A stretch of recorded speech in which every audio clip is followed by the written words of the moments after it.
Hello, and welcome to another episode of Hi, I'm Jason, with Jason Pollock. I am not Jason. Join Jason and Justin back in the green room as they talk with some of their favorite folks from the entertainment industry. And now, the man you haven't been waiting for, Jason Pollock! There's no applause, Justin. I told you to have an applause track. Oh my God. I'm sorry. I'm sorry. It's all right. Hi, welcome. Hi, I'm Jason. And why is it called Hi, I'm Jason? Because nobody knows me. And you'll see the show and you'll say, Hi, I'm Jason. Who's Jason? It's me. Now you know. That's the name of the show. Why should I listen to this guy's opinion? You don't need to. But either way. Look, I'm going to introduce my left hand next to me. My musical accompaniment, my band leader, my producer, my world, my ear cleaner, Justin Gonzalez. Okay, I don't know your if that actually keyboard's came really through. messed up. I told you. I don't know what's going on with it. I've got to. Because here's the thing. Either it's a little soft. Oh, that seems okay right now. Either it gets really, really soft, or it gets so deafeningly loud that people don't even want to hear me play the piano badly, which I do already without them even asking. Justin, you're a magician with the piano. You're wonderful. Oh, I'm so glad you've been drinking. Thank you. That's what tea does to me. It makes me really sensitive. And well, listen, you know what? Yeah. Yes. I wanted to introduce our guest real quick. But why are you going to do that? Because I haven't done the commercials yet. Okay. This is why we can't have nice things, By sir. introduce her, I meant tell you who she is. Well, you can do that afterwards because we want to entice the people on Facebook that they should be coming over to Twitch. Because remember, we're not going to be spending all of our time on Facebook. We of course are going to be doing our live show like we normally do. We'll give them a taste, but if they really want the meat and potatoes of our show, they have to come on over to twitch.tv/HIJ podcast. That way, you get to not just enjoy our full interviews, our full experience. You get to actually interact with our guest. You also is it this or drinks, jokes, and storytelling? Well, this is how you can find out about our page. Now, our page, if we are streaming from Drinks, Jokes, and Storytelling, it still streams to our page. So, of course, we want you to follow our page, because not when you follow our page, you also get all of our other shows, like the Hi, I'm Jason shorts that we do on Saturday mornings, or if there's an evening where neither of us can sleep and we decide that we just want to talk into the darkness, you and I will get on like at midnight and just talk about the things that we love and, do beat poems using Cards Against Humanity, all of that sort of stuff, like the kids do. So that's what so that's why I say definitely follow on HIJ podcast, and we will get to Drinks, Jokes, and Storytelling in just a minute, but I want to make sure that we plug all of our stuff first. So, of course, we want you to be on twitch.tv with us. We also would really, really love if you would still follow and subscribe to our Facebook page, facebook.com/Jason and Justin. That is where we disseminate all of our information. So if you're just following us on Twitch, you have no idea who we are speaking to today. And that is your fault. Because if you've been following us long enough, you should know. Follow us on Facebook, damn it. So please follow us on Facebook, because again, you get all these behind the scenes stuff and you get told what is happening, what's coming down the pike when you follow that page. We would also love if you would follow our YouTube channel. That's where we put out our finished products, youtube.com/user/superjpo711. And if you enjoy what it is that we're doing here, we're going to have please to change that name. Wait, yeah. This Venmo? Yeah. No, yes, of Continue, course. No. Continue. If you enjoy what we're doing here, please consider visiting our digital tip jar. You can do that by going to Venmo and just searching @Jason-Pollock-2. And that way, and again, anything that you contribute to our digital tip jar goes to one of two things. One, it goes to raising the quality of our podcast. You know, a ring light here, a new microphone there. Also, it makes sure that Jason's Wi-Fi stays on. He had trouble with that on Monday, in fact. So again, you know, please send a contribution. We need your money. Anyway.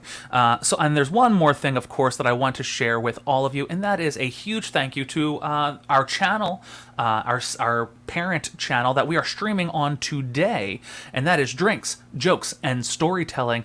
Enjoy this full lineup of content that we have Sunday through Friday. Sunday is the Beacon of Insignificance. Monday is Smokes, Jokes, and Storytelling. Tuesday, we have Comedy Therapy. We have a double dose of fun on Wednesday. Earlier in the day, we have the channel's namesake, Drinks, Jokes, and Storytelling with Mark Riccadonna and Richie Byrne. And then, of course, on Wednesdays, you have Hi, I'm Jason with Jason Pollock. I am not Jason. And then on Thursdays, you have another double dose. We have Behind the Bits, and then right after that, we have Dystopia Tonight with John Poveromo. Then we round out the week with Main Street, and we also have added a new show called Comedian Roundtable, or Comedians Roundtable, which is just what it is, what it says. It's comedians in the industry getting together and talking about their experience, their journey, and what they have coming up next.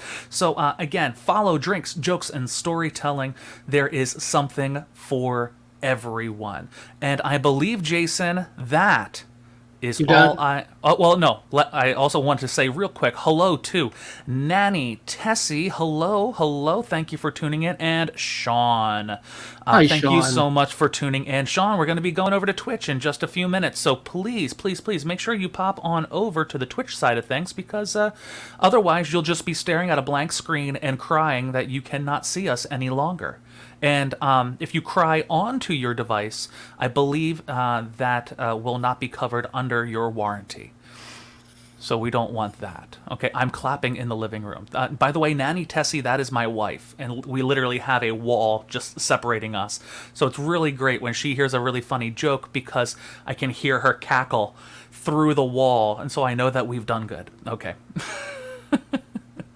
And I believe that is Hello, hey, John. Thank you so much. John for is a tuning very in. talented actor. I've done a play or two with. Oh my God. Well, thank you, John, for tuning in. Maybe we'll have you on the show and talk about some of your experiences. You should come on Saturday sometime. And Jason, that is all I got. You sure you're not going to interrupt me anymore if I try to talk about our guest who came on? I peeked up in the corner and I was just reminded that it's called Hi, I'm Jason. I'm sorry. That's my fault. That's okay. I keep saying to change the name to Hi, it's Jason and Justin, and you don't want anything to do with it. I don't, because I love this. I love being your co-host that actually runs everything. No, go ahead, Jason. Great. As a couch potato, I'm actually a very big fan of our guest's books. She's a New York Times bestselling author. She's written a book about the history of the Mary Tyler Moore Show, Seinfeld, Sex and the City. So the natural next step in her progression would be a book called When Women Invented Television, about the history of television, which I started reading. And honestly, it's about these four women who you can't write, who I didn't know were influential in the television growth. And now that I've read this book, I don't see how you could do a story about the history of television without talking about these women. And here to discuss that, sacrificing her time to be with us, is Jennifer Keishin Armstrong herself. My goodness. Hi. Hi. Thank you for being here. Thank you for having me. Of course. I'm afraid to ask any questions because I feel like we're about to get interrupted by Justin again to do another advertisement. Well, no, actually, I do want to do a quick advertisement right out the gate, though, because we are about to say goodbye to the folks on Facebook. And so that advertisement is going to be for Jennifer's newest book, and that is When Women Invented Television. It is coming out on March 23rd, wherever you buy books, and you can actually reserve a copy right now. Is that correct, Jennifer? Absolutely. You can pre-order at any time. Awesome. And they can people do that at your website? They can get there from my website, so they can get all they need there. Fantastic. And of course, if you want to do that, Jennifer's website is below, jenniferkarmstrong.com. And also, as I'm sure you will fall in love with her just as Jason and I have, so be sure to follow her on Twitter as we like well. her. We don't like her. We like her. It's not like a weird thing. Jason, speak for yourself. Jesus Christ. So I made it weird. All right. And on that note, my friends on Facebook, I would like to say adios. Please make sure that you're popping over to Twitch so that way you get to enjoy this amazing conversation. What's the link, Justin? Twitch.tv/HIJ Podcast. And again, we will see you there momentarily so that we can actually start this conversation on when women invented television. Thank you so much. We'll see you in a second. Bye, Facebook, Hangout, Twitch.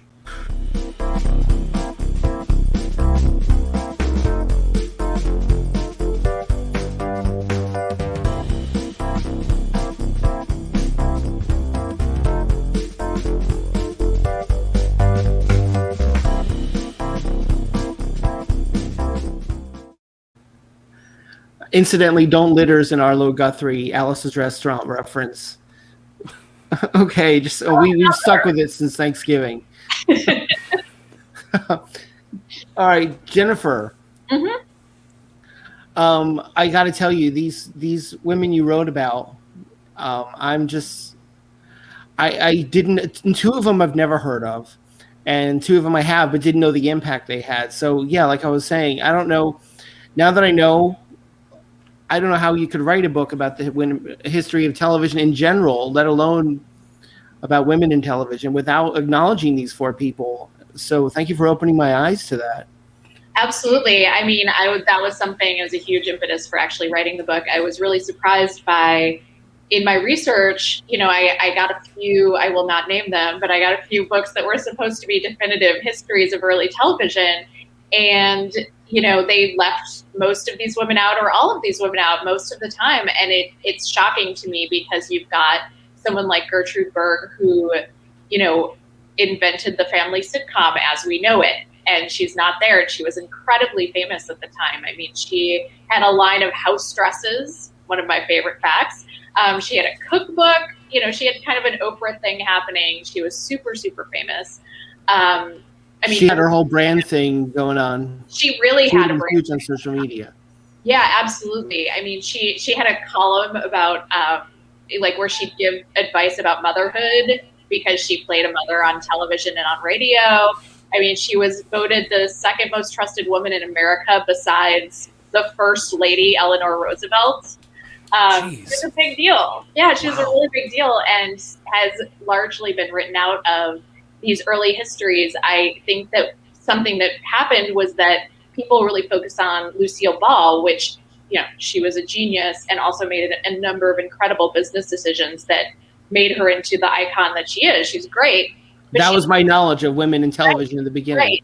So people think that it was like, I don't know, a blank screen and then like Lucy showed up and then TV happened. Like there's a bunch of stuff that happens before that sort of does lay the groundwork, which is not to take away from what she did.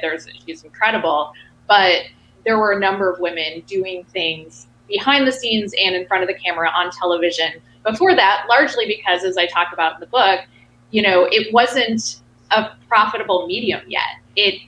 People were still trying to figure it out. Radio was where the gold was.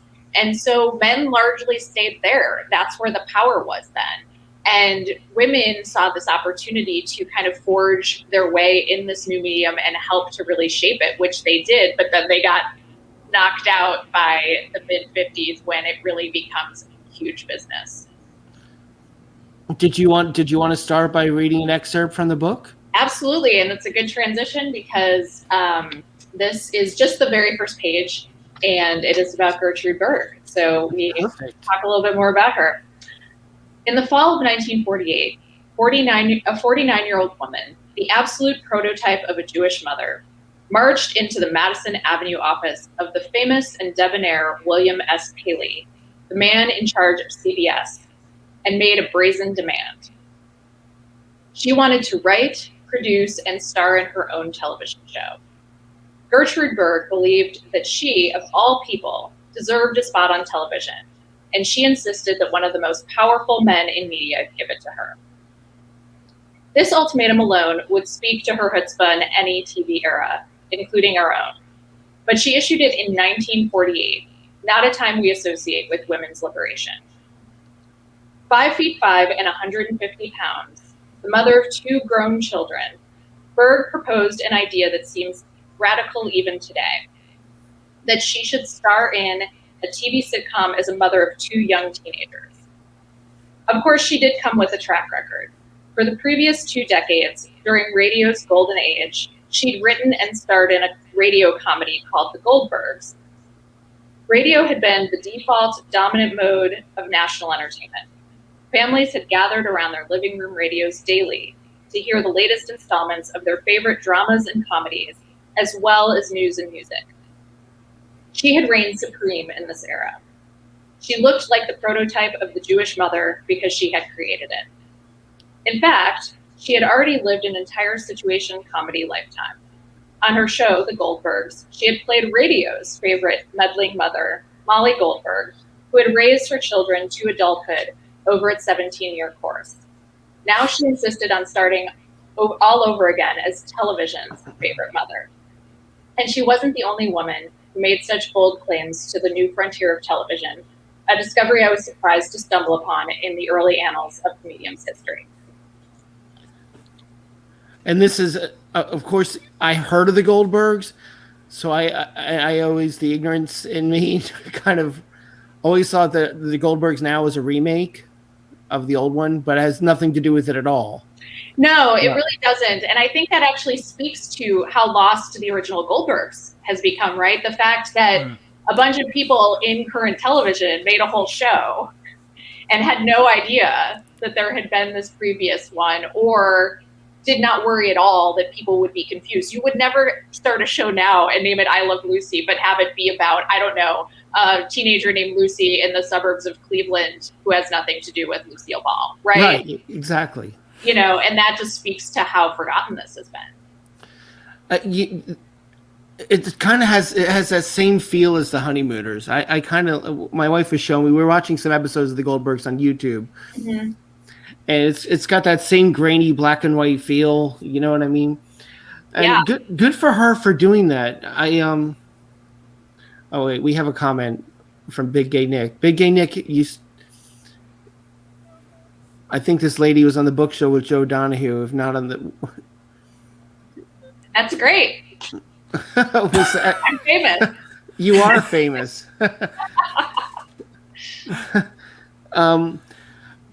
But yeah, so I was reading, she had every right to, when she walked into the office in your book, I thought, all right, good for her, because she had all that power from the radio show. So why not? You know, television's becoming big. I could see she was kind of a modern woman in that time. Like, she's a woman of 2020. Exactly. I mean, that was actually a huge part of, in general, you know, all 4 of the women that are featured prominently in this book. I really see it that way. And I think sometimes what happens is we think an era, when we look back on an era like the 40s or 50s, we have a very like narrow idea of what people were like. All women were housewives, you know, all men went to work. This is how it was. And instead, there's all these different experiences. I mean, Gertrude is incredible because not only is she unbelievably powerful and, you know, decisive businesswoman, but she's got 2 kids who she raised through, you know, throughout this powerful career she had in radio, and really had some help from her husband. Her husband would type her scripts for her, as one example. He also helped kind of run her business with her, and probably pitched in and helped with the kids. It's unclear. But they didn't run around bragging about that kind of thing then. Now you brag about your feminist husband. Then it was like, oh, the kids are just being taken care of.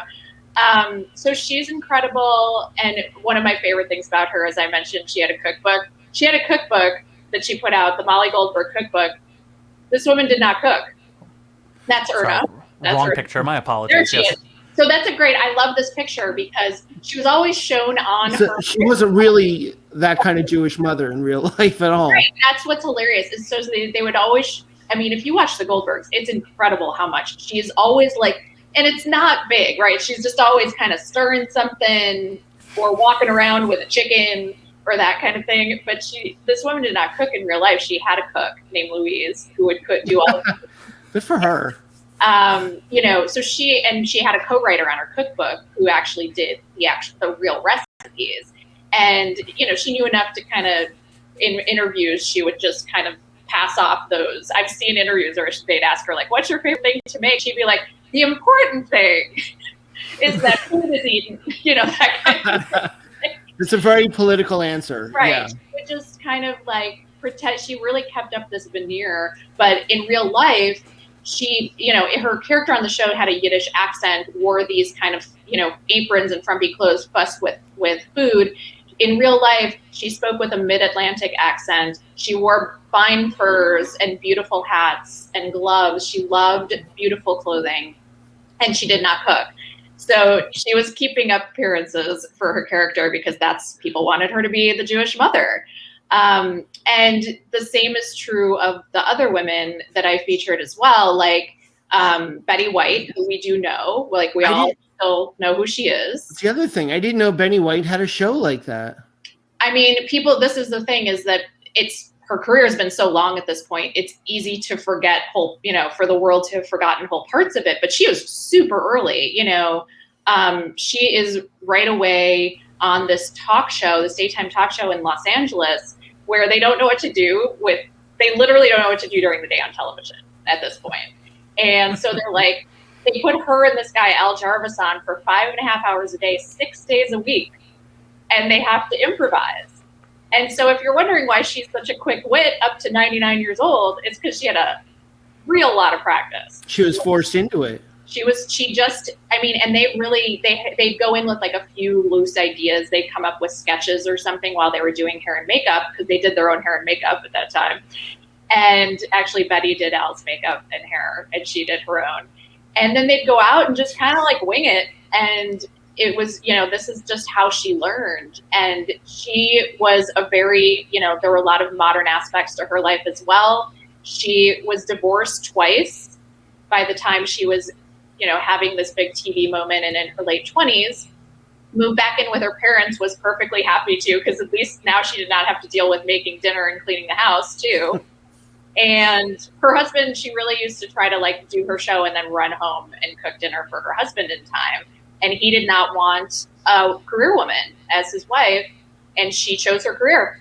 And good for her. On, that's why I want to get into entertainment, so I don't have to cook anymore. That's right. That's right. She would do interviews where they would constantly harangue her, "Why aren't you married?" And she'd kind of just say like, "Oh, I'm really busy right now." But it was really true. She really wanted to focus on her career. So it's another one where you think these women are one way, but they have a lot of, there's a lot of modern, what we would consider modern aspects to their lives and careers. Can you show that picture of Betty again? Absolutely. Yeah, where's Betty? Yeah.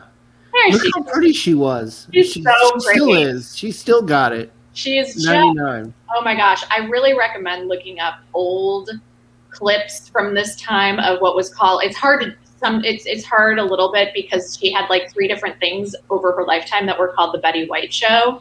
But there are clips online of this talk show she did. It was a national talk show on NBC called the Betty White Show, where it was after that one that I was just talking about. She was now only on for 1 hour a day, so she thought it was very easy. And if you see some of these early clips of her, it's phenomenal. She sings the opening song of her own show, and she has this ability to look right into the camera. And she said in interviews at the time that she looked into the camera like it was a lover. And you can really see it. Like, this is why she connects. You do feel like she's staring right at you.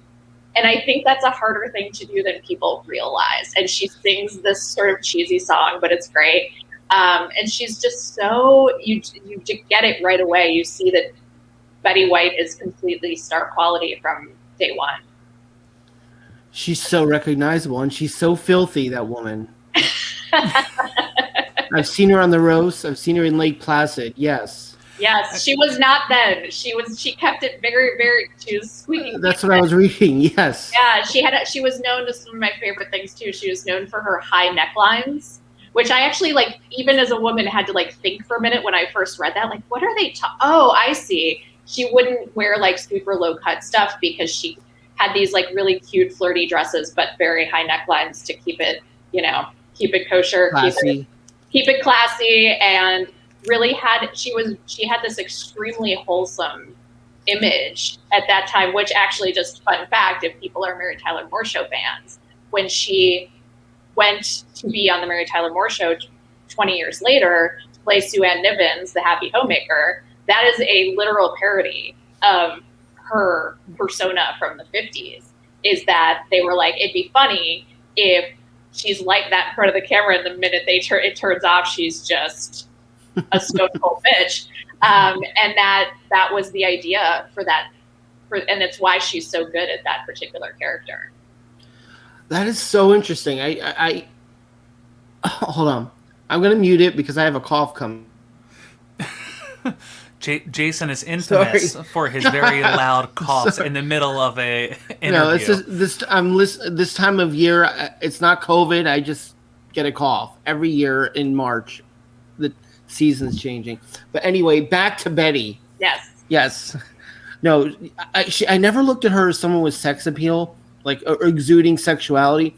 But she was beautiful. She really was. She really, really was. And it's one of the things that I talk about in the book, and that was pretty shocking. I mean, it's not in a way, but kind of always gets you, is when I was reading some of the reviews of her show, especially the national one, that when people were really paying attention and like national press was happening. Some of them the men are just brutal. Like the sexist stuff that she put up with is just, there's one in particular that I quote, where this guy talks about her hair. He talks about how disappointed he is in her high necklines because she's not showing off all the goods. And yet he also implies that she's overweight. It's crazy. And of course it's not a surprise, but it's still, I don't know, it's something about too, now looking back at it from 2021, and we're like, you do not talk about Betty White that way, sir. What are you? It's so true. Where are you now? What are you doing now, sir? Probably not with us anymore. I was say you wouldn't talk about the log cabin that Abraham Lincoln was born in that way. Exactly. She's an American treasure, damn it. Yes. It's wild to read. I mean, some of the stuff is fun too, because this is just inherent in any kind of history where like you look back and some of them are like, this sucks. This lady's never going to make it, and others are like, really one to watch. Like there were a lot of those too. Like the hot new thing in 1954 is Betty White. You should really keep an eye on this one, guys. It's such a trip to see. I'm glad that at least some people recognized her talent right away. Oh, me too. I'm so glad. My intro to her was the Golden Girls. She was my favorite bit on there. Incredible. Which again, I was going to comment, Jason, on that when you were saying that you didn't recognize her as someone with sex appeal, and that's part of the reason why, because so many of us were introduced to her in our age group as this character on the Golden Girls, and that's the youngest she ever was for all of us, So. Right, that's really true. And of course, the Golden Girls, the concept is supposed to be, even though I was disturbed to recently, I started rewatching it a little because of Betty. And I was disturbed that in the early seasons, they seem to be saying these women may be in their 50s. Yeah, I did hear that. Because like when I was a kid watching, I was like, this is the show about old ladies. And then they were like, they're not even retired yet. And I was kind of like, oh, I'm getting a little uncomfortably close to this age range now. This is a little bit weird. Me too. I don't mean I know about you. I don't know how old you are. I'm not even going to guess. But I know the rules. But still. I'm almost there too. Right? It's a little disturbing, and that was me too. And for me, the journey back through Betty's history really, it's like I started at, Golden Girls as well. And then it was when I wrote the book about the Mary Tyler Moore Show that they started telling me this this idea that Sue Ann Nivens was really, it was supposed to be a Betty White type. And I said, what would that be in the 70s? Like, what did you think that was? And they were like, oh, like sickly sweet. And I was like, okay, why? Like, I had no idea. And then they explained that she used to do these talk shows in Los Angeles and that she wore the high necklines and the cute. If you even see the Sue Ann Nivens wardrobe, it's mimicking those high necklines and flouncy skirts that she used to wear in her Los Angeles days and in her talk show days. And I was just fascinated by that. And of course, she kind of then went on to do a number of, she was always like a game show guest through the 60s until her kind of revival on the Mary Tyler Moore Show, and then her revival on Golden Girls, and then her revival in the 2010s. Everything she does is a new Betty White revival. She's like Oklahoma. They keep bringing it back, That's right. I love it.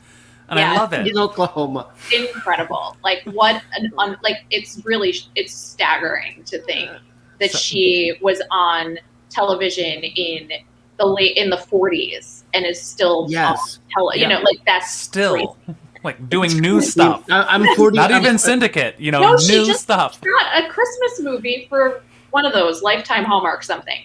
Oh yeah, she did.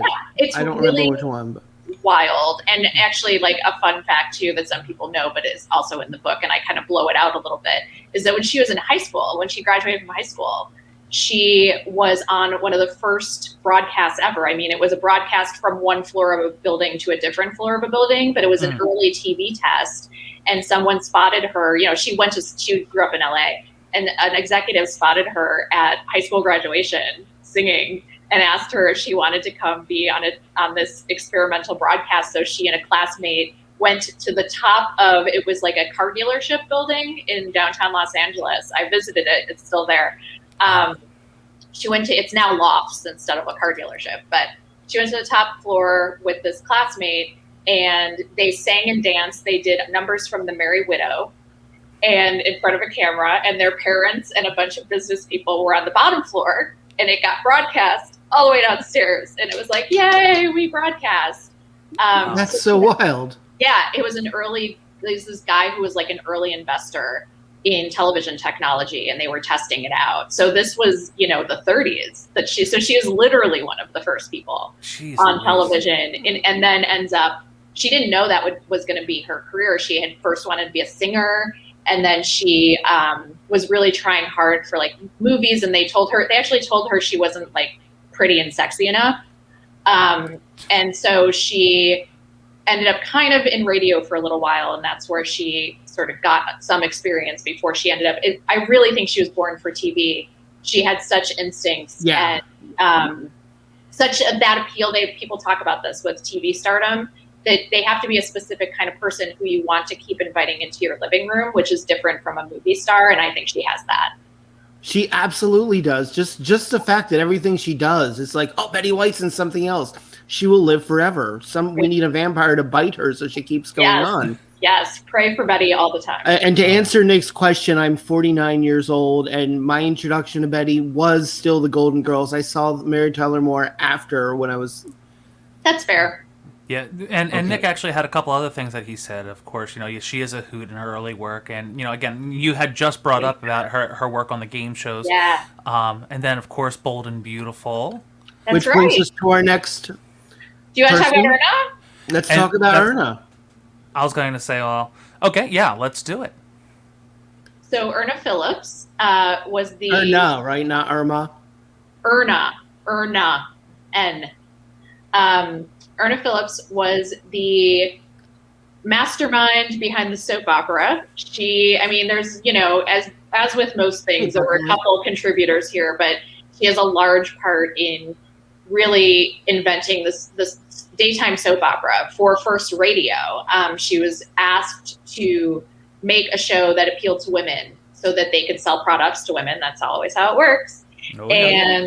She came up with the idea of family dramas, essentially, and has a whole bunch of, she has a whole lifetime basically just in the radio business first. But one of my favorite facts about her is that in the height of her radio days, which is the 40s, she's making $250,000 a year in 1940. That's not converted to now. She had an empire. Wow. She had like 5 shows on at once. She was the Shonda Rhimes of radio. She did Guiding Light, right? Yeah, and she did eventually make Guiding Light, which makes the jump eventually. After a few false starts, she brings that to television. And, she is responsible for a number of tropes that started actually in the radio versions. And it's remarkable to me that they continue all the way through to this day to some extent, or at least we recognize them as that. So cliffhangers, believe it or not, were not as huge a thing. Now it seems obvious that if you want people to keep listening or watching your show, you should have cliffhangers. But she would do these cliffhangers, and her 2 big things is that she loved a dramatic pause, and she is the reason that organ music cues are seen as a trope of like the dramatic moment on a soap opera. And I think this is so funny because if you go watch, like, if you've seen the Californians sketch on Saturday Night Live, they're using these things to make fun of soap operas, especially that they do a bunch of dramatic pauses and looks at each other. It never occurs to me that it had to start somewhere, but it has to start somewhere. Yes. Like, it didn't come out of, there's no reason that organ cues should automatically mean drama. It's just because of Erna. And one of my favorite things in her notes, I did lots of archival research, and in her notes, it says, on other writers' scripts, it'll say things like, make better use of dramatic pauses. I have told you this before. Like, it's really, and the other thing about dramatic pauses is that it stretches things out a little more. And it was really hard this was daily, so it was really hard for actors to keep memorizing so much dialogue. So then you could have a little less dialogue if you had more dramatic pauses. Also, it gives them a moment to be able to look off to the side dramatically to read the card. To read the card. That was a big thing in the book. This happens, is that there's one of the earliest bad reviews of one of her soap operas says something about, like, it's too bad all of the actors look like they're scanning the horizon for threats or something like that. So they're like a lookout because they're just looking. They would write their lines on chalkboards just off screen. And so you have to remember, if you came from radio, this is such a weird fact too. I don't know. I love this stuff. If you came from radio, you weren't used to having to be on screen, which meant there's all these photos of them in front of the camera or in front of the microphone for radio with their script right there. Right? And they're on book, and they're all on book.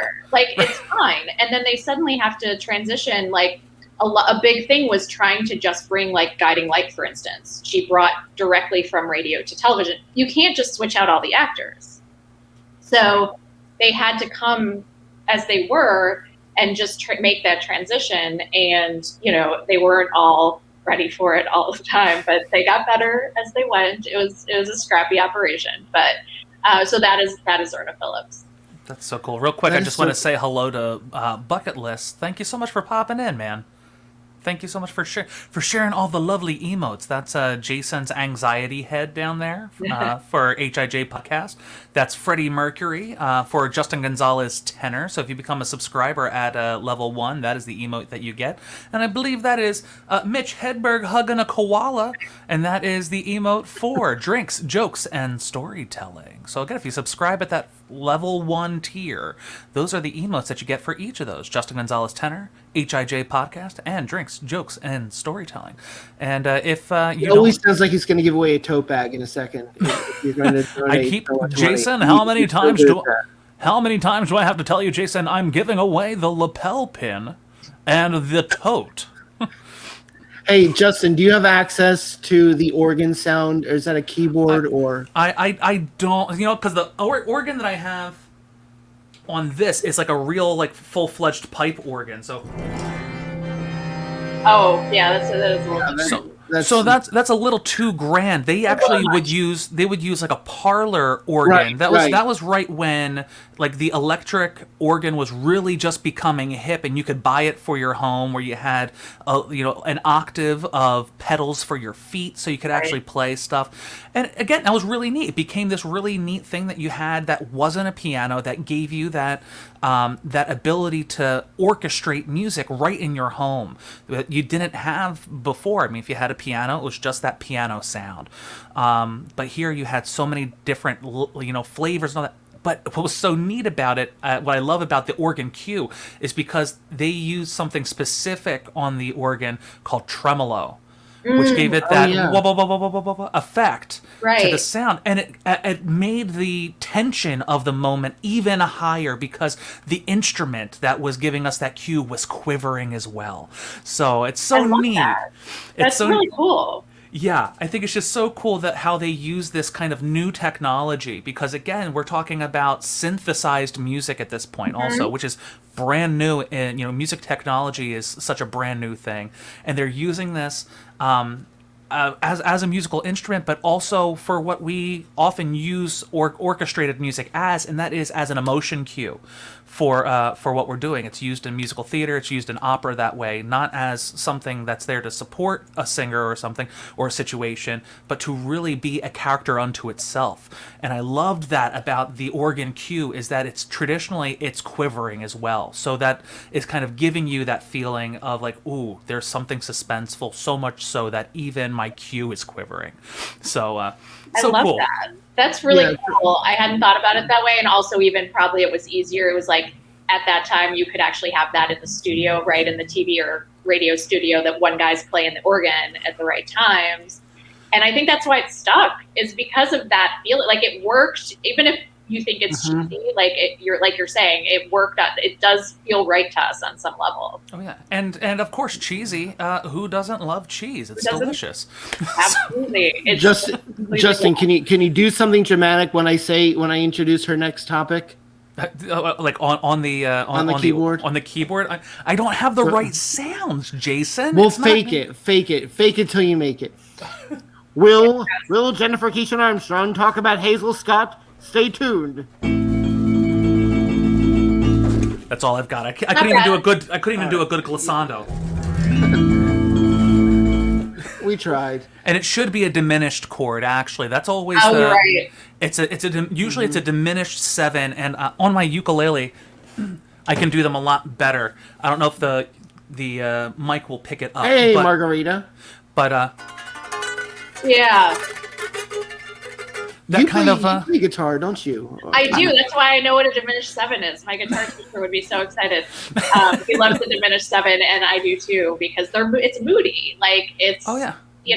That makes. I hadn't thought about that, but I love this. We could do a whole separate podcast where we like analyze the music cues on. Actually, that's a really good podcast idea. Analyzing the music cues on television shows. Oh, I love it. I would love that. Absolutely. I took a course when I was in college for about 17 minutes on Wagner and the ring cycle, because the ring cycle is a demonic thing that he wrote. For those of you that don't know at home, it's four operas. Essentially, it follows a similar story to almost Lord of the Rings. They use a lot of that Norse mythology, so there's a lot of that kind of Tolkien-esque feel to it.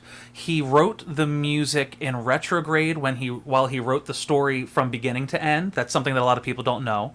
Also, when you analyze the music, he was one of the just masterminds and practitioner of something called the Light Motif, which is where each character and each emotion that is had throughout this whole series, they had their own musical cue. And so, like, even like before, like Brunhilde, the whole kill the wabbit, ride of the Valkyrie, that is actually the foreshadow of that is in the background of the previous opera, and it's like. Again, there's all of these beautiful but again, a mastermind of the Light Motif, and that's used today, even as we move forward. When we think of people like Korngold, who's one of the first writers of music for film, it's so exciting. And so, if you haven't figured this out yet, Jennifer, you have totally piqued my interest, and I'm very excited about this because I love film music. It's really interesting. I always said if I wasn't an opera singer that I would be a pops orchestra conductor. That's just because that music is just, again, it in itself, it tells such a story. And I think especially in early film, be it television or even movies, it was so important as a way to kind of, again, propel forward this whole new medium and how we were supposed to feel. Especially because we weren't interacting with a live actor, we were interacting with a screen and a projection. So so cool. Right. And they would have, like, they did have people, because a lot of this stuff was live. We didn't really talk about that, but like the Goldbergs, for instance, was live for most of its run, which is crazy too, right? And so like, and they just had a guy on set who would play the piano, including the intro, including the theme song. Like that was just played live while they got ready to broadcast. And then like, so wild. I love that. Gertrude would be back there, and if she had a costume change, she'd like layer 2 or 3 dresses and run back, during the scene, take off one dress, she's got a new one on, it's a different day. It's more theatrical than the way they do it now. Yeah, absolutely. Yeah, it was very exciting, that's for sure. I guess we should talk about Hazel, and this is good. Let's go for Hazel Scott. Which is actually one of the people that I knew about beforehand. Okay, because you're a music guy. Absolutely, and there's some great moments of Hazel that are, you can go on YouTube and really see, and that's Betty. Jeez, look, I have these all labeled. There she is. And again, that she would do this routine where she would play 2 acoustic pianos live on stage. I mean, just amazing. Yeah, she was really incredible, and that's one where it is shocking to me. You know who she is, but a lot of people don't. And I think she should be as famous as like a Nat King Louis Cole, Armstrong, her friend. Yeah, she knew all these people, and she just isn't. And I do think she's in my book because she was this huge jazz star at the time. And I always say, just because it's easier for people to understand, and if you put things in modern terms, I always say she was like the Beyonce of her time. Mm-hmm. She's touring the country and the world, making lots of money. She's beautiful and glamorous. She is married to Adam Clayton Powell Jr., who is this huge figure in civil rights and is a congressman from Harlem. There's a street named for him up there now. Like, he was this big deal. They were very glamorous too, which is important. There were these big cover stories of them on magazines. Like, he wrote a thing that was like, "My Life with Hazel Scott," and he was very handsome. So they had this, like, I think of them as like a Beyonce and Jay-Z, even though he was a political figure, they were very active in civil, I don't think it was called civil rights yet, but they were doing their own sort of civil rights actions together. They would often use her platform and leverage that. And she would try to get booked in places that didn't book Black people, knowing that she would get rejected and that then she could tell the press. And, she wouldn't play segregated venues in the South. She walked out of a few concert engagements because she walked in, saw it was segregated, and was like, nope, walk back out. Which meant she was in breach of her contract, and had to pay money, but she was like, I don't care, and made huge headlines this way. So this was what, this was her leading into her TV career. But in 1950, this Dumont Network, which was a 4th network that is sort of forgotten now because it ended by the end of the 50s. But they were just like any upstart network, right? If you remember when Fox started or the WB started, it was very similar. They want to make waves, and they're willing to take bigger chances. And so they hired Hazel Scott, who was incredibly famous and glamorous, but also, a little controversial. She's Black. There's a number of things, Black in a still Jim Crow era. But they took a chance on her because she was so incredible. She's another one. If you look her up and see her, she had this way of, she would just look at the camera and say, like, "Hello, I'm Hazel Scott." And it's like, whoa. It's like, yes, you are. She doesn't have to do anything else. You just are on a whole journey already. The camera loves her, as they say. And she had a variety show on the Dumont Network that started local in New York City, 1 day a week. Then they were like, it's doing so well, let's add a day. It's doing so well, let's add a day. So she's up several days a week, and eventually went national because it was just, everybody loved it. It was getting incredible reviews. All the reviews were saying, she should be on television more. We need more of her.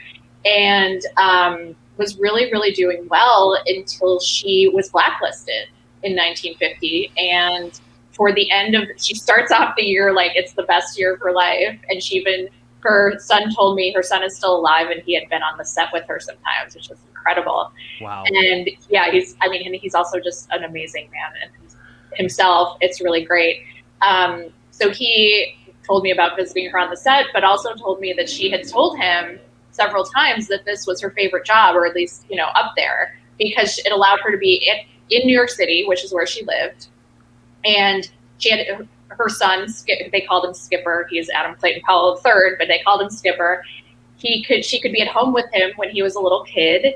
She could be at home for dinner. And she had it. It was like this perfect little moment, just briefly, where she had this beautiful job in the city, still had the freedom to go do other things, do a concert or whatever, an appearance at a club, and just loved it. And then she got blacklisted and basically run out of the television business, and with it, a lot, was kind of a liability for her going forward in her career period. She was still she was actually doing pretty well on the road, but it wasn't something she wanted to do as much. She had really loved that she didn't have to go on the road when she had this TV show.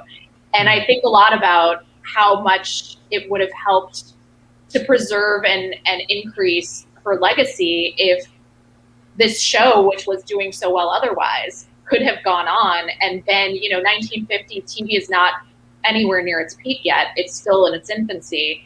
And, most people at that time didn't have TVs. They were really expensive. If you wanted to see TV, you'd go to the one guy's house in town who had it. Pharmacy window. Right. And so if she had been allowed to stay on and ride that wave right into when TV became really, really powerful and really, really national, it could have made a huge difference. And we could all know her name now. And instead, she ends up divorcing her husband, moving to Paris, where, she didn't have to deal with this blacklist nonsense, and she could be with other expats, and it was much more welcoming to Black people as well. And so she had she ended up having a pretty nice little life for a while in Paris. Her son told me stories that weren't in the book because it wasn't the same time span, but he told me about John Lennon came over and cooked pasta or something. Oh my God, are you kidding? Yeah, I mean, she knew people. James Baldwin. She knew, everybody knew who she was. But because she kind of exited both at the peak of her career and, got kicked off TV and all this other stuff, by the time she came back, she still had a very nice life and played clubs, and it was great. But I think really very similar to Gertrude Burke, whose TV husband, Philip Loeb, got blacklisted in the same. He was on the same list, and that pulled the show off the air for a number of years. I think both of those women really lost momentum to just dealing with that nonsense and never fully recovered. And so Lucy swoops in 52, actually is literally on the same night the Goldbergs was supposed to be on the same network. They were supposed to be paired together and be like the first must-see TV lineup, and instead Goldbergs gets kicked off the air because of the blacklist. Lucy swoops in, is an immediate sensation, and never looks back. So you can see how things could have gone differently. No doubt. It was interesting how we're almost repeating history sometimes. Always. When I read in your book about the three religions became Judaism was kind of new, and it was with Catholicism and I can't pronounce Protestantism. Yes, yeah. Thank you. And people had to get used to this now, and now we've progressed so far. It's accepted, but now there's new things to be progressive about that people are fighting and pushing back on. Yeah, absolutely. Wait, I just realized. I'm about to get into a political rant. I'll shut up. So yeah, where's John Poveromo? I know. It's very true, and I mean, it's a huge part of Gertrude's work is being Jewish, and it's really about, her show was about a specifically Jewish family living in a Bronx tenement when it starts, and they had Passover episodes. We saw them have Seder. It was explicitly Jewish in a way we really have barely seen until fairly recently on television again. I mean, for decades, you had very few or no Jewish characters. The next main Jewish character on television after Gertrude isn't until the 70s. And even then, Wait, who was it? It's Bridget Loves Bernie. Bridget Loves Bernie. It's a 1-season show that was explicitly about an interfaith marriage. You mentioned that in the book, don't you? Catholic woman and am I getting this right? Catholic woman and Jewish man. It's Meredith Baxter and David Burney, who did get married in real life. Meredith Baxter from Family Ties. Yeah, Family Ties and Lifetime, every Lifetime movie for a while. So it really, and that's only 1 season, and it's a struggle constantly through the decades to even portray any Jewish characters. I mean, there's a famous thing about Seinfeld where the executives who were Jewish said, this is too Jewish and too New York to succeed. And obviously it wasn't. But, this has been a common refrain throughout TV history, is that it's been really hard to really portray Jewish characters as actually Jewish. You'd have coded without going at a stereotype, right? Yeah. And growing up Jewish, there are stereotypes in place for a reason. In some Jewish aspects. I have a big family. I get it. Yeah, it's true, but it really has been this constant kind of refrain throughout history until recently. So, and it's crazy because most, TV writers especially have been Jewish. Not most, but a lot of TV writers have been Jewish and not able to portray their families the way they saw them. They couldn't use that. And so, Amy Sherman Palladino didn't do that until recently, for instance, with Mrs. Maisel, which is clearly about a Jewish family, but that's a very recent development. I got told by so many people, oh, you're a comedian, you need to watch this show. So it was forced upon me, and it annoyed me because that doesn't happen. You can't go up on stage and make up your material and become an overnight sensation like that. It just doesn't happen. Maybe if you're really pretty like that. Maybe that. I mean, that's how it worked for me, Jason. Let me brag about Justin for one moment, because being an opera singer, he fronts a Queen tribute band and can sing Freddie Mercury like nobody's business. That's so cool. I've had an interesting career. That's and I'll just leave it at that. That's great. But yeah, so after my opera career kind of ending right as it was beginning, I kind of sat down and had to rethink about what it is that I love so much about what it is that I do as an artist. And I kind of came to the realization I love the stories, and not just of opera. Of course, I listened to all sorts of music. My parents were children of the 70s. My father was Puerto Rican. My mother was Pennsylvania Dutch and Lithuanian, which makes me confused. But, I had such a wide variety in my household. But again, it was Spanish, it was German, it was English, it was pop, it was rock, it was salsa, it was classical. And I realized that, sure, there's so many differences, but at the same time, there's so much similarity. They're all just telling their story. And that's what I love about music. And so the fact, that sadly opera was no longer an avenue for me, but it allowed me to realize that music was the avenue. And so now I do a show where I celebrate the music of the American songbook, the Broadway songbook, and the songs of the old country and the classical repertoire, where I kind of try to show that there is a common thread in the storytelling here, and that we are all welcome to the same table. And it's a lot of fun. And the Killer Queen thing, if you folks at home, feel free to look up KQ Experience. That's our website. That's our Instagram handle. That's our Facebook. This is my fault. I opened the door. It is. You did. You son of a. Now Now it's the Justin show. That's what you get. Okay. So. Okay. No, it's not. No. This is what happens when I'm the producer too. I had another question for Jennifer. Yes, please take it away. I was really intrigued on how you talk to people who knew Gertrude Burke. I understand you probably came up from doing the Mary Tyler Moore and these other books. You probably have heard of these people through your conversations and your years of experience. But how did you get in touch with her grandchildren and these just people? Journalism, baby. Yeah, I mean, and this is what I actually did a lot more interview research for my other books. Those were so much more interview heavy because most of the people are alive. But all three of my four women are no longer with us. So it was largely archival. So luckily a lot of them have archives, which are incredible, by the way. Like you get to read through people's personal letters from the time. Oh, that's cool. It's so cool. Like I loved it so much. It's so much fun. So I guess, yeah, three of the four. So the three who are no longer with us all had some kind of archive. Gertrude has an archive at Syracuse. Erna has an archive in Wisconsin. And Hazel's son was kind enough he had all of her stuff and was. What is he doing? Is he in entertainment? No, I mean, sort of. He's in communications. He works at USC.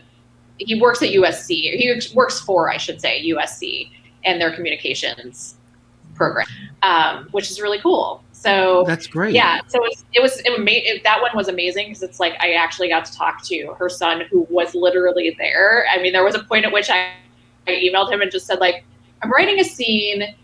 I need a detail. Like, what kind of stuff would you guys eat for dinner? And, he was able to tell me, which is really cool.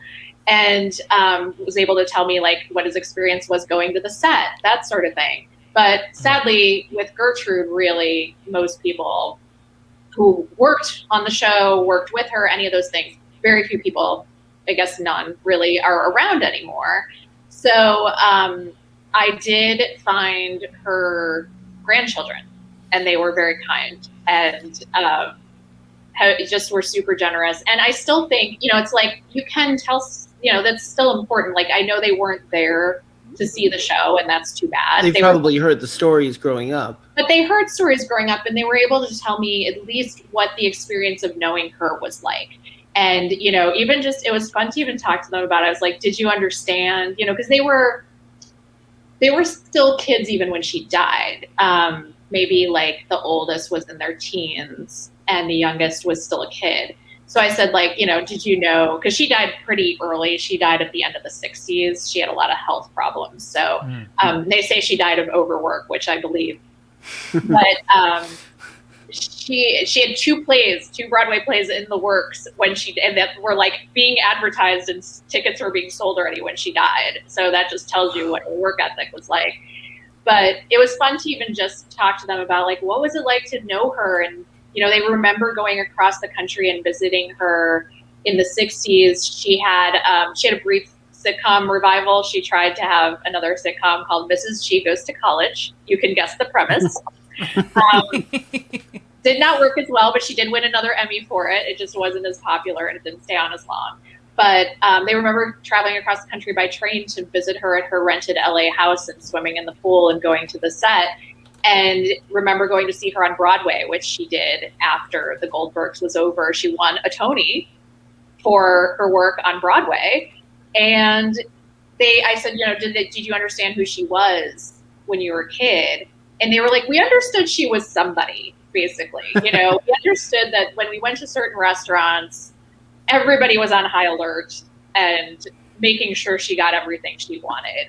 And they could remember stuff like that. They they saw her on Broadway, so they were like, she must be a big deal. And then this is a funny, like the last thing is that she did this series of SOS pads commercials in the 60s where she kind of she was revisiting. You can imagine this now being somebody like Florence Henderson doing doing Carol Brady in a ad campaign or something. So, she kind of played on that people's nostalgia, and she had one of TV's first catchphrases was that she'd lean out her apartment window and yell, "Yoo-hoo, Mrs. Bloom," or whoever, one of the neighbors would come and chat.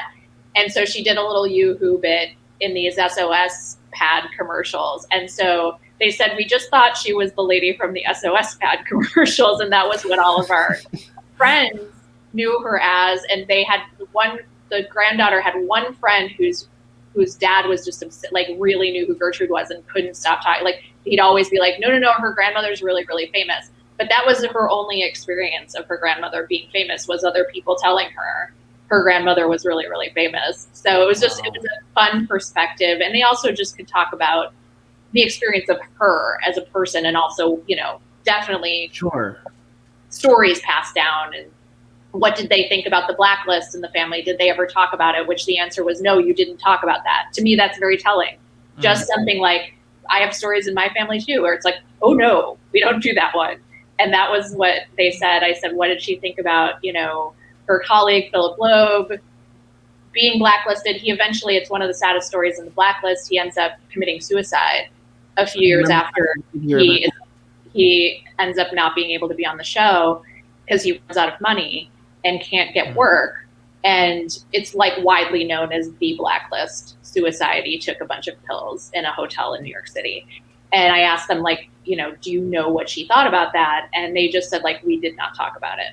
That's just, and I was like, that's how my family, I think, would be too. So I relate to that. And I think, she really wanted to have a positive outlook and, put on a brave face. And that was how she coped. Now, if you don't mind,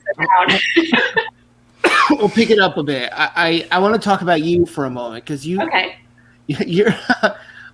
kind of living your dream job. Like, I so admire that. So, like, for me, like, being a nonfiction writer, getting to write about what you love for a living is the freaking dream. Yeah. Bill Bryson, Sarah Vowell, Mary Roach. I love nonfiction writers and now Jennifer Armstrong, like, who are just, you write like textbooks should be written, like humorous, full of anecdotes. Thank you. And you're laughing and learning at the same time. Thank you. That's really nice. I agree. When and I sadly did not get a chance to like get too far into the book, but it felt so. And again, the books that always bring me in are the ones that almost come off conversational. And it's funny because talking to you, I felt this same sort of rapport by reading your writing. And I was like, that's so nice. And I think that's what makes writing exciting, is when it's not so professorial or right. And not so academic talking down to you, but you've been invited to the conversation. So check out her other books also, folks that are watching, because my introduction to you was Seinfeldia as a gift, and I just loved it. Thank you. You get to talk to some really interesting people in your line of work. I do. Like you said, it's just, you have to always remind yourself, because there are always days when you forget. But it's really like, how could you possibly, when people are like, oh, what do you do? Do you like that? I'm like, no, it sucks. I'm like, of course, how could you not? And why would you choose this if you didn't like it? Right. Really. Did you get to meet Betty?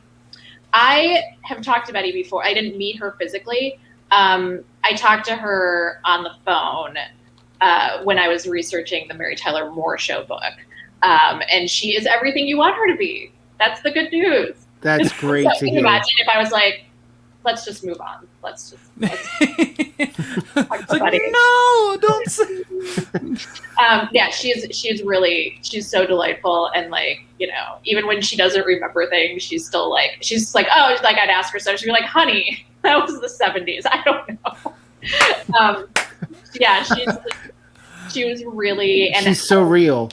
Everything I've ever, I've really, really never heard a bad thing. And you guys know how this is in this business, is sometimes there be people who are like, the public thinks one thing, and then people are like, actually, she really seems to be the real deal and is just a treasure. We all know this. She's a national treasure, and but really like fun to talk to in that sense of like I said, even when she's not telling you something, she's still just so delightful and funny, and has is a great storyteller.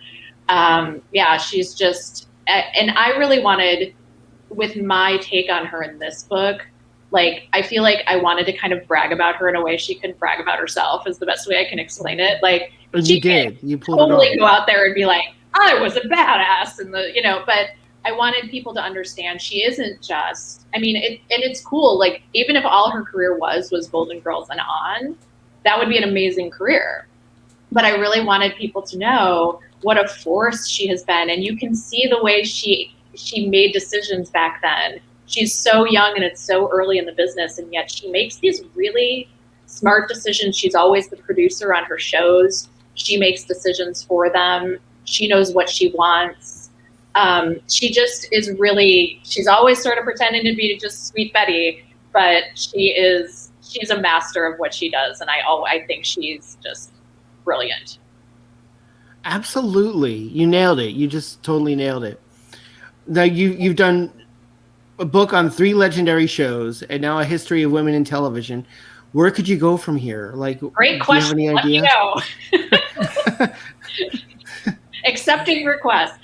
No, we're still working on that. It's always a real process, and I have to remind myself every time because it's a little frustrating. But it's like for something to be a book, it needs to be really big and really good because you could be. I mean, I'm still talking about Seinfeldia now, and it's like that's been 4 years, so it better be something that you might want to be talking about in 4 years. You know what I mean? In addition to just really holding up to a book treatment and being reviewed and all of that stuff. And of course, my publisher and my agent all have to agree in addition to me. So I always have what I think are great ideas. And then they're like, let me tell you why that's not going to work. And that's how that goes. So. Okay, here's my pitch. Okay, A book on television shows that crossed the pond.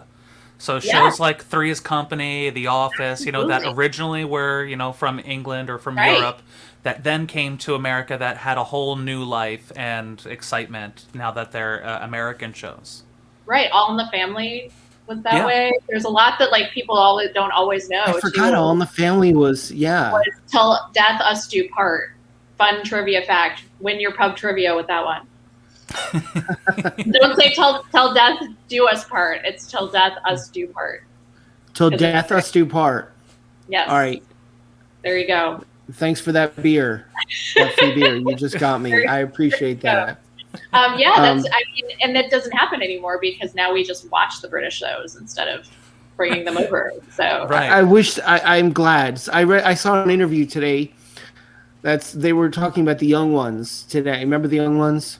Mm-hmm. Rick Mayall was a comedy god to me, and I was so heartbroken when he died. And they were saying in this interview they should bring it to America, and I said no in my head because they couldn't hear me on YouTube. But I thought that would just be a cardinal sin if they did anything like that. You can't replicate a show like that. And the British Office was so I laughed so hard I cried the first time I watched it. Did you? Really you saw good. It, right? It is. You can't compare that one to the American one. It's just like apples and oranges. American one's great too, but it is. That's the thing that I loved. I'm trying to think. And Nani Tessie, if you're watching, if you can remind me what the name of the podcast is. But Jenna Fisher, who played Pam, Mm-hmm. and Angela, whose character was also named Angela. They actually are very good friends, and they have a podcast together called, I think it's called Office Girls. Yep. And one of the things that they talked about... Office Ladies. Office Ladies. Thank you. Thank you for correcting me. And I didn't mean to be so condescending and call them girls. But what I loved is one of the early things that they talked about was them all discussing with Ricky Gervais about... how why they had to change certain things, and about how in the UK David Brent could be so much an idiot because that is just how it is in England. You can be totally incompetent. But he got fired at the end of the series. He got fired because that was they did it from a realistic angle. Nobody would last that long. But here's the thing: no one in America would make it to manager of the regional distribution in America and be that much of an idiot. That's the thing. Nobody would get to that level. Nobody would oh my goodness! Use your words. I taught you your words. I'm trying. It sounds like nobody would acquire another branch the way that he did, being so consistently incompetent, and that was why Michael Scott had to be so different and so absurd in a different way than David Brent was, and why there could be similarities, but after the first season and even in the middle of the first season, you really see them kind of derail from the David Brent image. Michael Scott isn't the slicked hair and the kind of overly confident at times. He was confident in such a different way.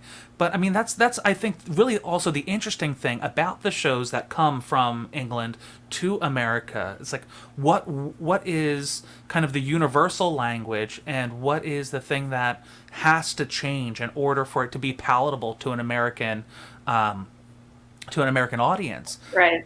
And I think we see more of those differences now in the later shows. I mean, when you see like, was it called Three's Company in the UK? I don't know. Remember. But I mean, like even there, like even the intro is almost a shot for shot the same. Right. Like those sort of things. When you've done a Q&A in like a library or something for a book or a reading, do anybody's questions take that long where you're like they're trying to fight for the microphone? It's a podcast. It's different. I'm just kidding, Justin. I'm teasing. I love you. This is why we can't have nice things, Jason. I try to be thoughtful and caring about what we talk about, and he's like, he just won't shut the fuck up. I'm so sorry. I love you. Uh-huh. Nick said, I thought Norman Mailer created All in the Family. He probably... Norman Mailer? Norman... Lear. Lear. No, I really want to watch. That's like a fun name. If it was like, what if Jack Kerouac made Three's Company? What would that be? Improv game. There you go. Oh my God, that would be brilliant. The scripts would be written on 6-foot-long pages, like he wrote, on the road. Hemingway does Grey's Anatomy. It would be much shorter. I would pay to see Kerouac, Three's Company. I would so watch an improv group for that. Oh my God.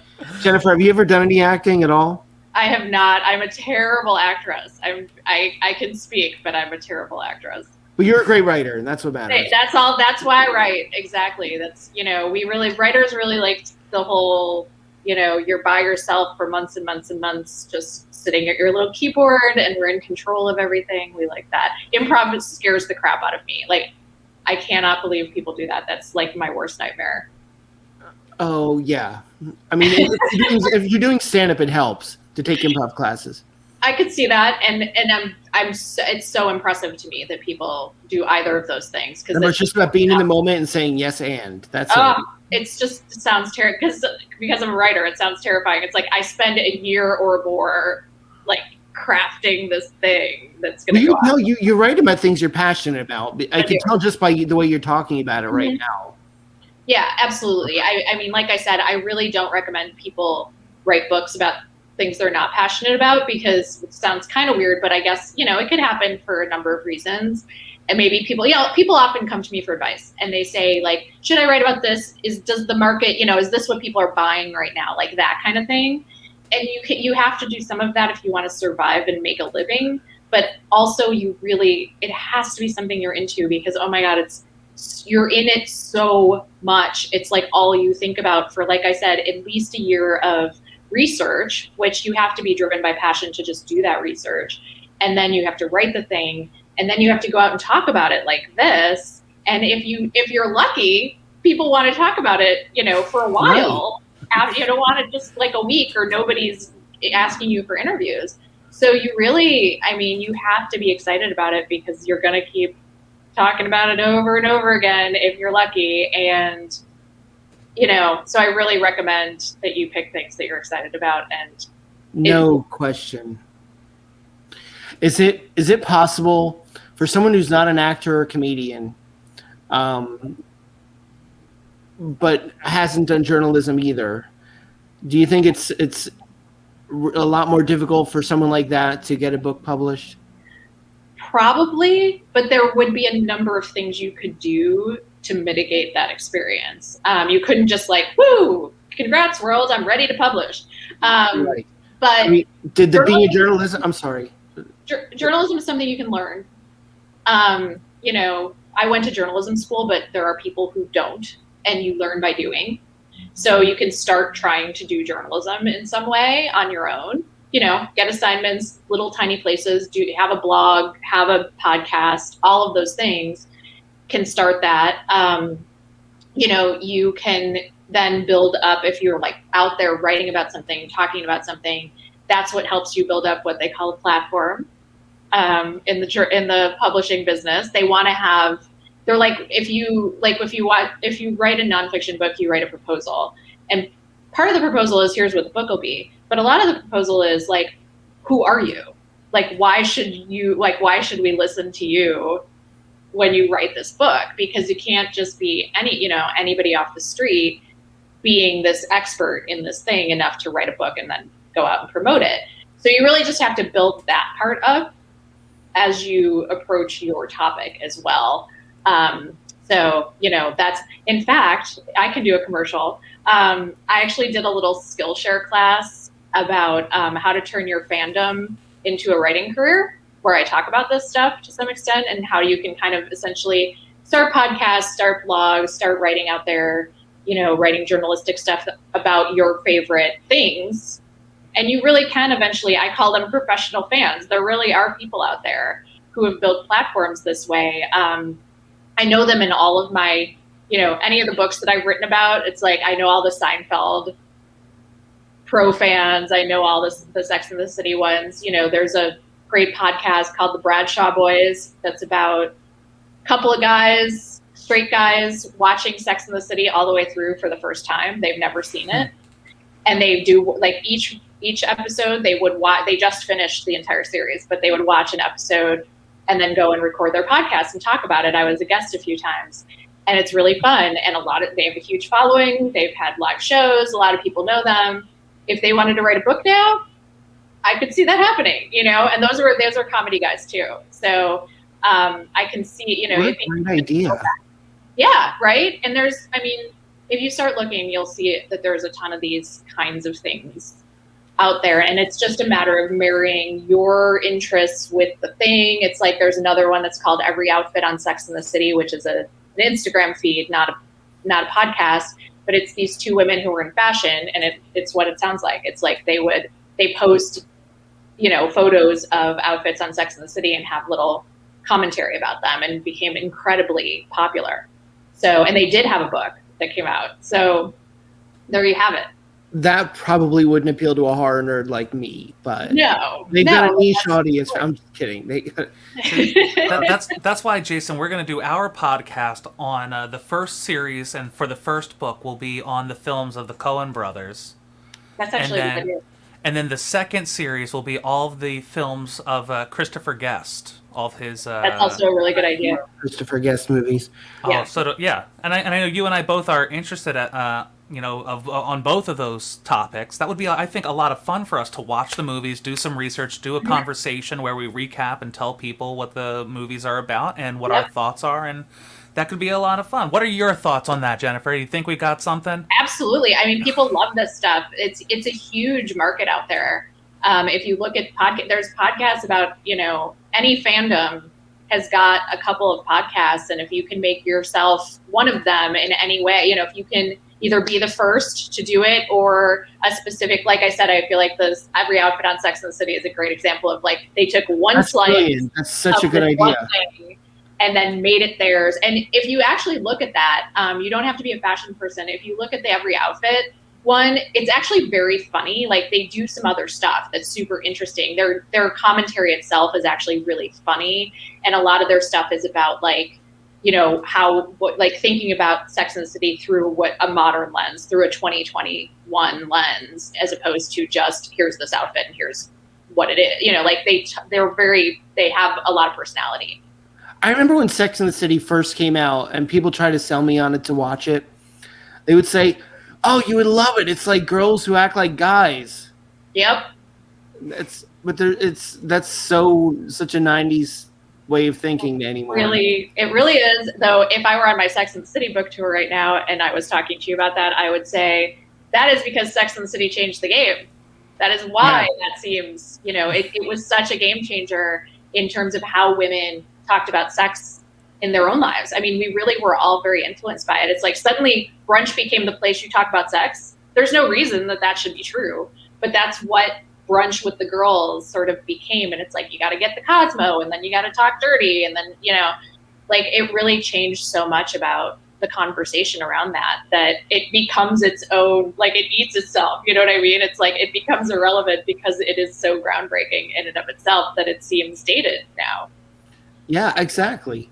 Have you thought about doing a documentary? Because I could see you as a really good documentary filmmaker. I have never thought about that, but certainly I think some of these topics lend themselves to that. And I just watched this documentary series on Netflix. Totally recommend this. It's not like super happy all the time, but called Five Came Back. It's a couple episodes, and it's based on a book called Five Came Back by an ex-colleague of mine named Mark Harris, who's a big, like, he's such an influence on my career.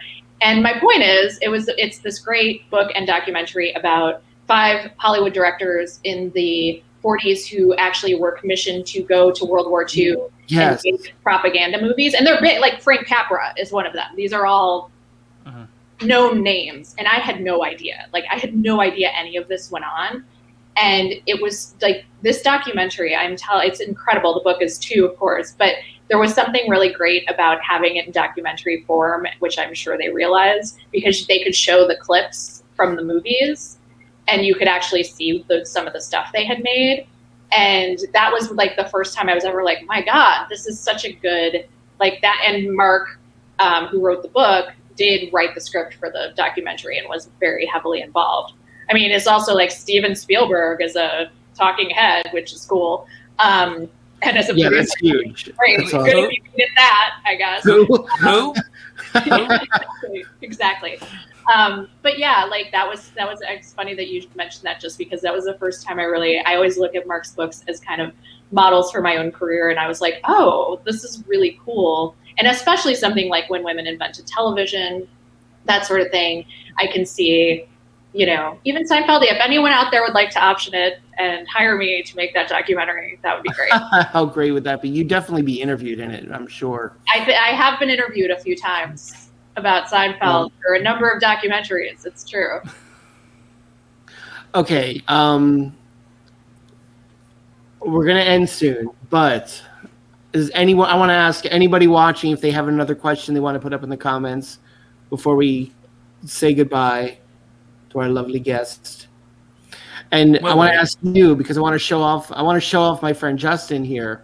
Do you have a favorite Queen song?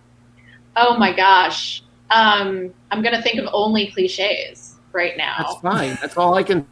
Don't Stop Me Now is a favorite. Bohemian Rhapsody, Don't Stop Me Now. What are the other ones? There's got to be better ones. They're pretty good ones. Justin, if I put you on the spot, Justin, to give us a little musical interlude. Don't Stop Me Now. I was just listening to that recently. That's a good one. Let me pull up. I'll do the beginning of that one. No, I can't. I can't stop thinking of Shaun of the Dead whenever I hear that clip. That's a really good point. Because I have to remind the world that I'm not a piano player. So there's that. So let's and make sure that I have not those sounds on. Hang on, because again, I was trying to do our organ sound earlier, and that was not good for it. No. Okay. Yes, I said organ, you 9-year-old. Okay, so here we go. A little effect on the voice, and tonight I'm gonna have myself a real good time. I feel alive, and the world turning inside out, yeah, and floating around in ecstasy. So don't stop me now. Don't stop me, 'cause I'm having a good time, and that's where I'll stop. That was great. Awesome. Justin, I love you. Oh man. Oh, I love you. That is difficult to get. Not everybody has that. That was really great. Oh, wait, your wife said F Queen, sing O Solo Mio. Yes, and for something totally different. So.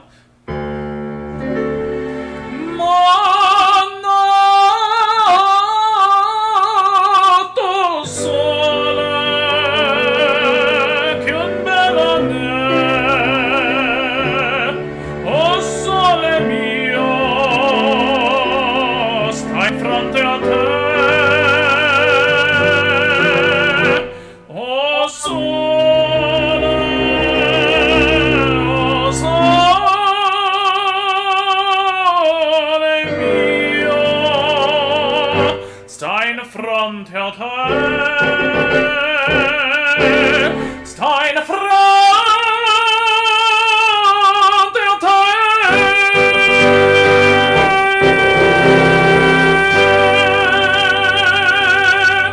Whoa! Nice. Holy crap! And now for something completely different. So, Wow, Adam, Amazing. Thank you. amazing. and thank you for spending time with us, Thank Jason. you. Yes. Is it okay if I do all of our commercials before we sign off? Sure. Then we'll plug her book one last time. Because I know you hate it when I speak for longer than I 30 love seconds. your voice. So, I love everything about you. That's so again, my friends, thank you so much for spending time with us and all of the places where you should be hanging out. We are on Twitch, so please make sure that you click follow if you haven't done so already. And if you can, subscribe. You can subscribe at 3 levels. I believe it's $5, $10, and $12. You get different emotes at each level that you can use throughout your conversations on Twitch. So please consider that. Again, all of the proceeds go right back to making this show even better for you. If you would like to know what we are doing before we do it, make sure that you go over to Facebook and like our page, facebook.com/Jason and Justin. That is where we disseminate all of our information. You'll also see some wonderful videos made by Jason over here. He always makes sure to pepper some in through the week. And so if you need a laugh, pop on over to facebook.com/Jason and Justin. You can also find some of our finished videos at youtube.com/user/superjpo711. You could also just go to YouTube and type in the search bar, "Hi, I'm Jason." And if you're not in a place where you would like to subscribe on Twitch right now, you can always visit our digital tip jar. You can do that 2 ways. You can go under our About section on our page, and there is a donate button right there that'll take you right to where you need to go. Or you can go to Venmo and just search @Jason-Pollock-2. And again, all of those proceeds go back to making this show a little bit better with every donation. So thank you so much for that. I also would like to do a special thank you to Drinks, Jokes, and Storytelling, our parent channel right now on Twitch, bringing comedy to Twitch. Follow today at Drinks, Jokes, and Storytelling. And as you can see below, our lineup for the week: The Beacon of Insignificance on Sundays, Jokes, Smokes, and Storytelling on Mondays, Comedy Therapy on Tuesdays, double header on Wednesday with the channel's namesake, Drinks, Jokes, and Storytelling with Mark Riccadonna and Richie Byrne. On Wednesday evenings, Hi, I'm Jason with Jason Pollock, which you're watching right now. Behind the Bits on Thursday, and right after Behind the Bits, we have Dystopia Tonight with John Poveromo. And on Fridays, we have Main Street earlier in the day, and I believe right after Main Street, we have the Comedians Round Table. We need to get a new image with that included because it is a wonderful show and one that you do not want to miss. So be sure to follow Drinks, Jokes, and Storytelling today, so that way you will not miss any of the hilarious, totally funny content that we are bringing to you. And that leads us to our wonderful guest. Thank you so much for stopping by today. We had such a wonderful time, and I'm realizing now that I have the wrong set of banners up. It was supposed to move so smoothly, and yet I, of course, make sure to mess it up somehow. But Jennifer Armstrong, thank you so much for being with us. If you would like to follow more of what she's doing, past books that she's done, visit her website, www.jenniferkarmstrong.com. And I don't know if you fell in love with her like I have, but follow her on Twitter, Run Do Not Walk, at JMK Armstrong. And again, we are here today. We were talking about her new book, When Women Invented Television. It is available for purchase March 23rd, wherever you buy books. So be sure to save that on Amazon. Go to her website, and it will lead you to where you can pre-order it. And also buy her previous book, Seinfeldia, her book on Sex and the City, the Mary Tyler Moore show. Like I said, Run, Do Not Walk. Jennifer, thank you so much. Thank you for having me. This was really fun. Thank you, Jennifer. You want to show some of our comments before we go? Yes, I saw that we had some creep in at the last minute there. We have a watcher over in England Lulu Lounge. Oh, Lulu. It's So got to be the sorry middle we of the missed night you. there. I know. I know. As soon as we are done streaming, this will become available for Twitch for the next 14 days for a rebroadcast. So feel free to watch at your leisure, Lulu. And again, it's always great when you pop in. And Bucket List, thank you so much. Again, this is Tom Bannis. He's actually one of the other producers on Drinks, Jokes, and Storytelling, the channel, the guru that keeps us all honest. So thank you so much, not just for your support and your education, but again, you being here and enjoying the show. Big Gay Nick, what can we say? You're big, you're gay, you're Nick. The way he was introduced to me was that when you would walk into his venue, he would say, "Hi, I'm Big Gay Nick. Call me that because my name's Nick." And that is when Big Gay Nick and I became friends. Again, everyone, thank you so much, Nanny Tessie. Thanks, Jennifer. Great conversation. Angry Shih Tzu, that is the wonderful Mark Riccadonna, former writer for Saturday Night Live, among other things, stopping in. So, Mark, yeah, please go back. You want to watch this episode. Jennifer was amazing. She truly was. Just so knowledgeable about all of this great history that, again, we should know. And I'm so glad that she brought it to light that now we will know it. And I hope all these things that we talked about about it becoming a documentary, I hope it happens, because, again, this is so important that we know, because you just scratched the surface. You really showed us. You showed us the Mount Rushmore of women in television. And Well said. Love that. I'm stealing that. Yeah, please do. Please do. And like I said, folks, run, do not walk. If you enjoyed our conversation, you're going to love her book because it reads the same way. And it's just been an amazing evening. So thank you, all of you that have stopped in to say hello and spend a little bit of time with us. And Jason, I'm going to shut the fuck up and put you in the hot seat. You good? You sure? And scene. Jennifer, I love you to death. Thank you. I hope you continue to write more books so I can continue to read and learn. And I will continue to follow you on your social media and support you. And thank you so much for taking the time out of your day to be here. And have a great night. Thank We're you. going to close, but you can hang out for a second after the credits. All right. Thank you, everybody, for watching. Thank you, Justin. Good night.